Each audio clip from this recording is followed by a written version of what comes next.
This past April, this subcommittee held a hearing on social media bias with witnesses from Facebook and Twitter. As I noted then, any inquiry into big tech's censorship practices must take an especially hard look at Google. That's what we're doing here today. Google's control over what people hear, watch, read, and say is unprecedented. Almost 90% of internet searches in the United States use Google. Google's domination of the search engine market is so complete that to Google is now a commonplace verb. With that market power, Google can and often does control our discourse.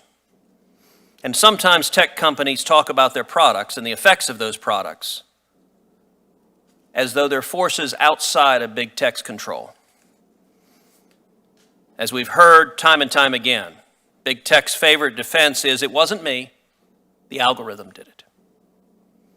But Google's search engine isn't some supernatural force.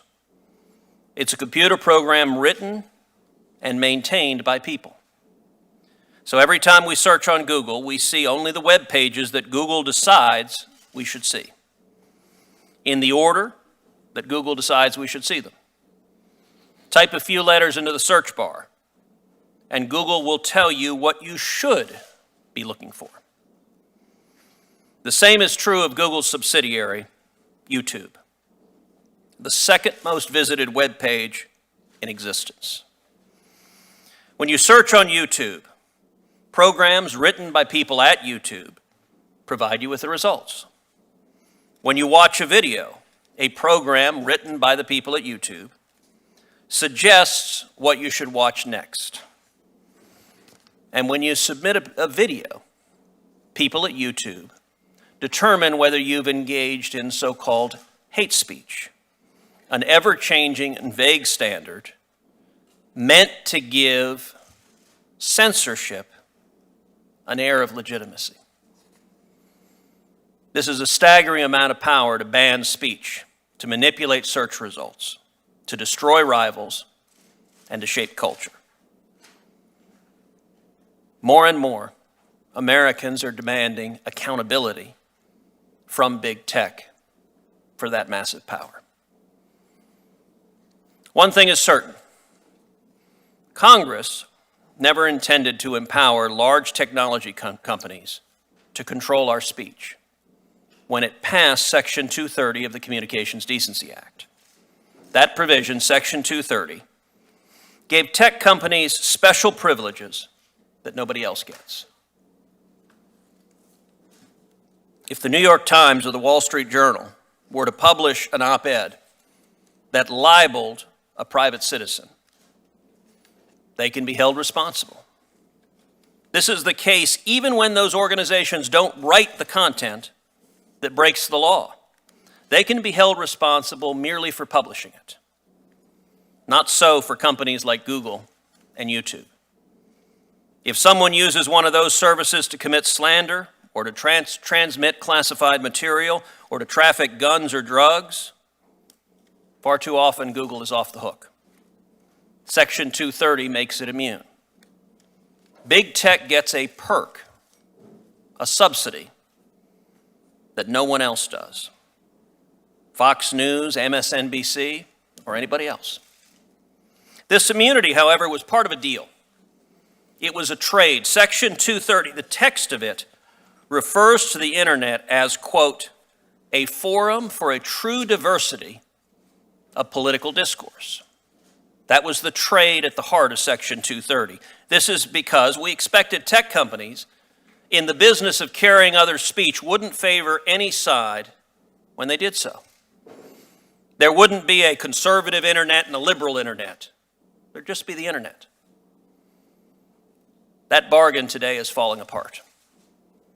Big tech continues to reap the benefits of a Section 230 subsidy, but the American people do not. The American people are instead subject to both overt censorship and covert manipulation. I believe it's time to rethink that deal. If big tech cannot provide us with evidence, clear, compelling data and evidence, that it's not playing Big Brother with its vast, immense powers, there's no reason on earth why Congress should give them a special subsidy through Section 230. And that takes us to the heart of the problem.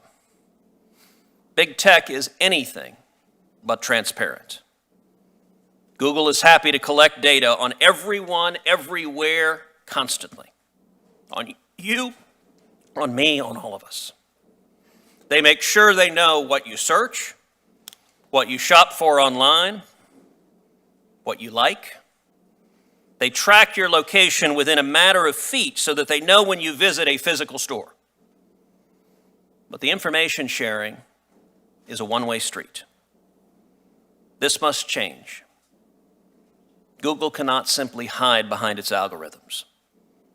Big tech's algorithms and search engines only do what humans at companies like Google tell them to do. Just as big tech needs and wants data on all of us, the American people need and want data on big tech. They need it to profit. We need it to protect free speech. And I hope that today, Google will start to answer some of our questions fully and candidly so that we can assess how we can work together to protect the robust marketplace of ideas that American political discourse has been built upon. Senator Hirono.